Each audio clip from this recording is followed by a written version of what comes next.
So I'm coming off of 5 days of being on personal retreats. And I don't know if it's obvious, but I've been in silence and solitude, prayer. I read a couple of books on the spiritual life while I was away. And basically, this is as holy as it gets, people. Like, I just spent the week polishing my halo, and so I'm practically levitating here. It's so good for us every once in a while to turn down the external noise, right? The phone, the internet, all of that constant messaging, staying in touch, the social media, the constant news feed. And I find when I reduce the noise, I'm able to hear God's voice a little bit more clearly. And early on in the retreat, I just felt God was convicting me in this beautiful, gentle way, not condemning me, but just kind of urging me, Simon, you need to do a better job loving your brothers. And specifically, this call to love the guys that I live with. So I live in this Companions of the Cross household. There's 5 of us, 4 priests, and Aaron, our seminarian. And it was like God was saying, you need to do a better job of loving them. And I thought about it, and it's like, he's right. Well, I mean, he's God. Of course he's right. But I could do a better job of loving. And it's so funny. It's so simple, so basic, but I had to slow down, quiet down to be brought back to this very simple, fundamental truth that we're called to love. And the whole point of us being on this planet is to grow in love. And I wonder if just even revealing this, it shows the state of my own spiritual life. I'm just a beginner. I'm still in kindergarten. I need to be reminded of these simple truths. But maybe I'm not alone. Maybe there's others who you're with me. You forget, oh yeah, this is all about love. And for me, personally, I get so busy. There's so many distractions, being pulled in different directions, trying to stay on top of this never-ending email inbox. Or I've got this never-ending list of to-dos. Or I write these never-ending homilies. That was supposed to be a joke. You're like, well, it's not funny, Father, actually. I get caught doing all these things and I forget the thing that needs to be motivating me is love. And maybe for all of us, we have mixed motives going into some of these things. Sure, I am motivated to love, to do this for the sake of others, but also, yeah, I kind of want to look good. I want people to think I'm responsible or competent. I want people to like me. Maybe sometimes we start off well and then we get tired. I think of parents of young children, where I just imagine there's days where it's just about survival, putting one foot in front of the other. Or I think of those moments where we just don't feel in the mood. Like, I've already loved enough, I've already given enough, I've already sacrificed enough. I want to get a little reward, And there's all these things, whether it's forgetfulness, busyness, fatigue, selfishness, that prevent us, that get us off track, and we need to be brought back to the basics. And that's exactly what Jesus is doing today in the gospel. John 13, it's this passage during the Last Supper, hours before he's about to be arrested and begin his passion. And there's several verses that are omitted, and very notably, the verses where Jesus gets down and he washes the disciples' feet. So that's kind of an important thing to be aware of. Right after he does this concrete act of love, he says this. He says, "Little children, I'm with you only a little longer." And I can just imagine the scene. They're at the Last Supper, and Jesus says this. It's like, hey, if you don't forget anything else that I've said in the last 3 years, we don't have much time, so pay attention. And they would have stopped chewing. They would have leaned in, and it's like, this is going to be good. Whatever he says next, this is the secret. Like, get your notepads out, because this is going to be gold. And he says, I give you a new commandment, that you love one another. And it's so anticlimactic. I can just imagine they're like, yeah, Jesus, we got that sermon on love before. We heard that one. Surely you got something else. And it's like, yes, I know I've said this before, but I need to repeat it so that you get it, so that you hear it, you who are with me right now. And for all of you, 2,000 years later, you need to hear this. You need to love one another. And he doubles down, just as I've loved you, you also should love one another. By this, everyone will know that you're my disciples if you have love for one another. In other words, this is going to be the sign. This will witness to the whole world that you're my disciples, that when we love, people will be able to see, you know what? What if Jesus is real? And they'll see by our witness that, yes, Jesus, he really died for the world. And yes, following Jesus is worth it. Now, Jesus, when he calls us to love, it's not just theoretical or abstract. He's super concrete, right? He just washed their feet. And so too, for us, this love is meant to be super concrete. When I was on retreat, and I felt God convicted me, you need to love your brothers better. I didn't have that sense that God was telling me, okay, I want you to have like warm, fuzzy feelings and these ooey gooey feelings that you should direct towards Father Alex and Aaron and the other guys in your house. That wasn't it at all. He wanted me to get practical, spend more time with them, affirm them, find ways to serve them. Like that's what he's talking about when he's saying love more. And the question for all of us today on the table is, how is God calling you to love one another? And what comes to mind right away is this famous book. It was on the bestseller by Gary Chapman called The 5 Love Languages. He goes through these 5 things, ways in which we can express emotional love, quality time, physical touch, like a hug, doing acts of service, words of affirmation, gift giving. Father Alex was saying, if he had written the book, he would have included a 6th love language, something that really communicates love.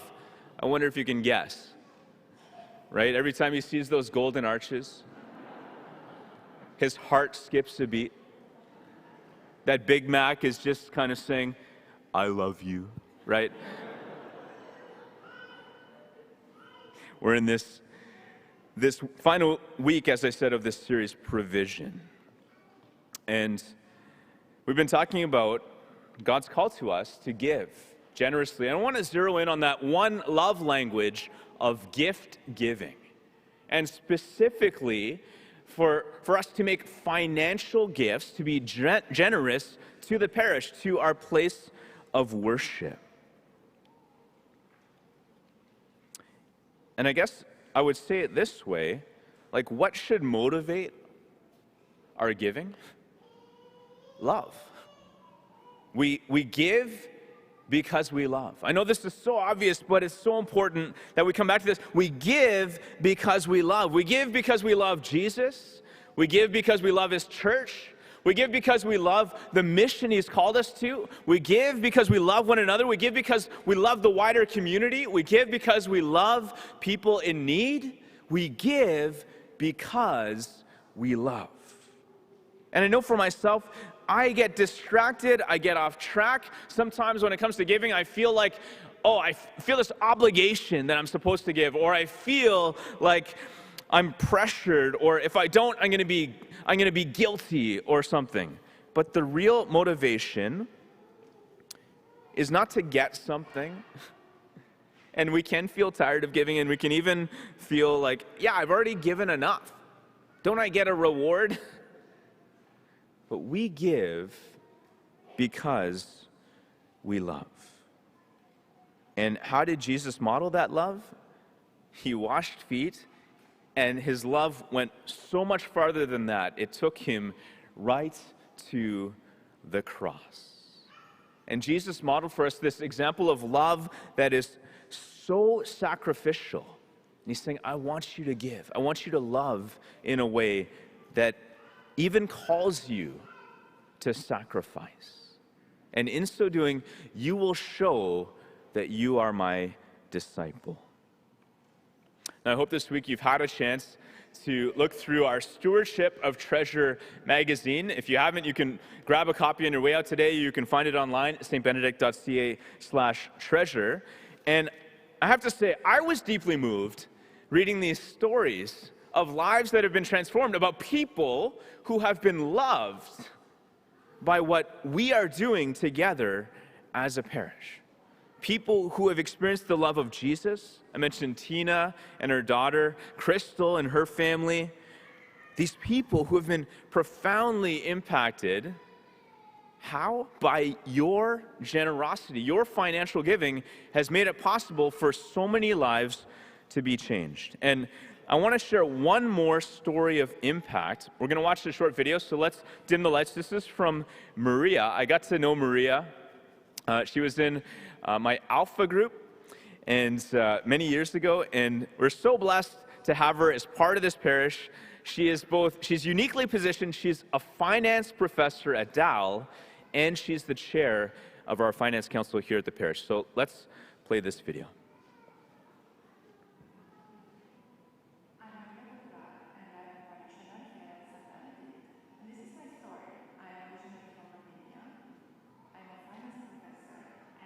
I also have the joy and the honor of serving as the current chair of the Finance Council here at the parish. Even though we had lived in the neighborhood for a number of years, we didn't really know about St. Benedict Parish until one of the parishioners we met suggested that we should probably check this Catholic church on Dunbreg Street. On a Sunday in the fall of 2015, we came for Mass, and I still vividly remember that visit. Usually we kind of try to pass almost invisible, take as little space as possible, you know. But at this Mass, Father James Mallon, who was the pastor and the officiating priest at that time, came straight to us before Mass, and he chatted with us. And we felt very welcome. Everyone was so welcoming and warm. And I remember I felt at home. This is probably the way I would summarize my feelings towards St. Benedict Parish. I am welcome. I am cared for. I don't have to wear any masks other than the physical mask to protect us from COVID. Funnily, the week after, when we were getting ready for church, my daughter, who was 5 at that time, she asked us, are we going to my church or to the old church? And that kind of settled it. We really became regular parishioners. We did Alpha. I was on the Alpha team a few times. We joined the life group, and I will forever be grateful to everyone in that group for their support to our family in very critical moments. My daughter had her first communion here at St. Benedict. I'm eagerly waiting for her to very soon be old enough to join the youth ministry program here at St. Benedict. And honestly, as immigrants to Canada and without really having family here in Halifax, I am very grateful that my daughter can grow up in such a strong faith community.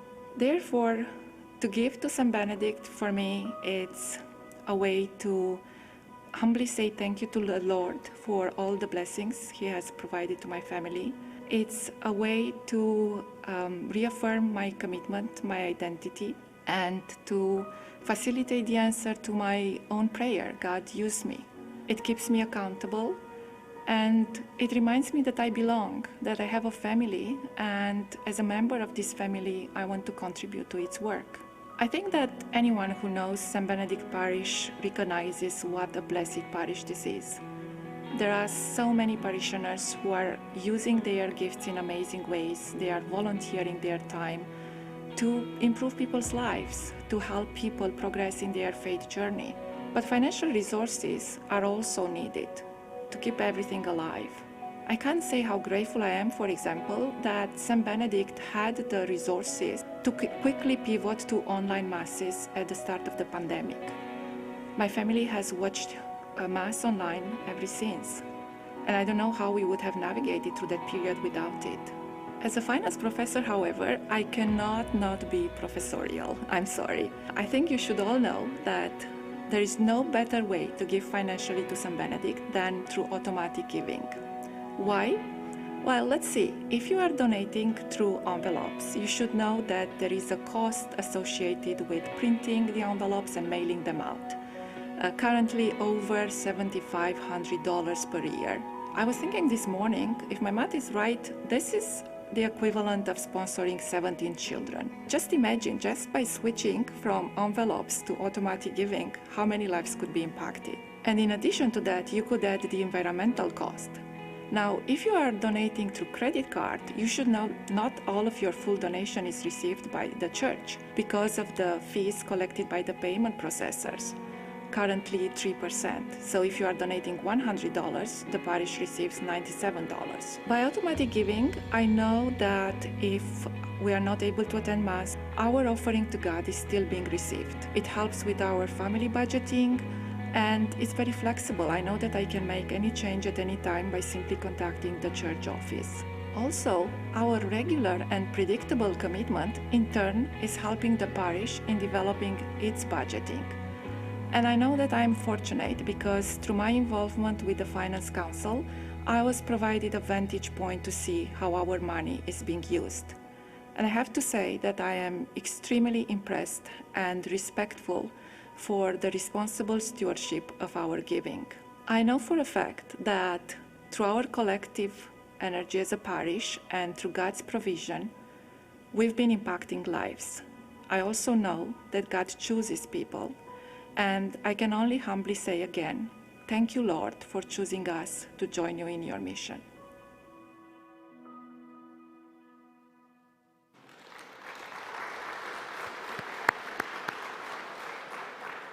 Amen.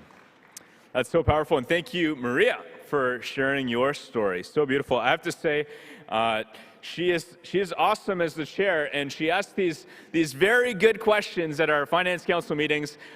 Don't worry, we're in good hands. I can honestly say she's helping us to steward your gifts very appropriately. Now today, we're going to be doing things a little bit differently. We're coming up to a time of the Mass called the offertory in a few minutes, where we join in the offering of Jesus to the Father in the Holy Spirit. And during this time, we're going to actually have an extended period. We'll have 2 songs the band will lead us in to give us some time to respond. What you'll find is right there in your pews are these commitment cards, or if you're joining us online, you can go to our website, stbenedict.ca/treasure, and there'll be an online form which is similar.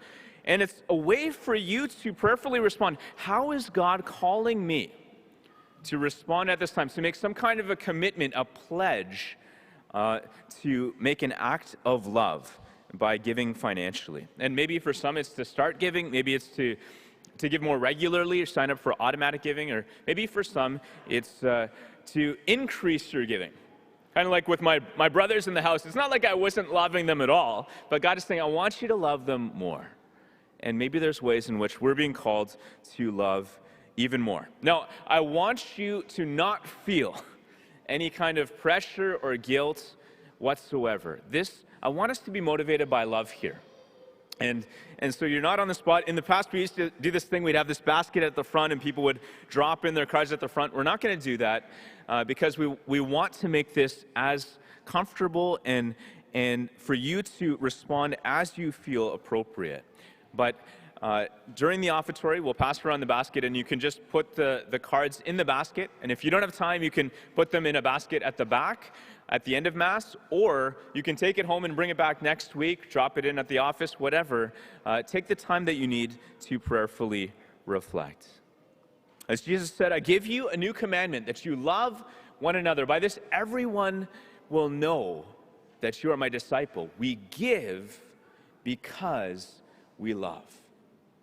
Now, I just want to end with this. We call this series Provision for a couple reasons. One, because God is the one who provides. And we can give because we know He's got us. He's going to provide for all of our needs. But secondly, there's kind of a play on words, provision. There's this excellent, this awesome vision that God has for the future of our church. And there's all kinds of ways of articulating it. I love this line that Nicky Gumbel, the champion of Alpha, he put it this way when he's dreaming about the future of the church. He says, the church should be famous for its love. And when you give generously to St. Benedict, you can help us become a church that is famous for its love.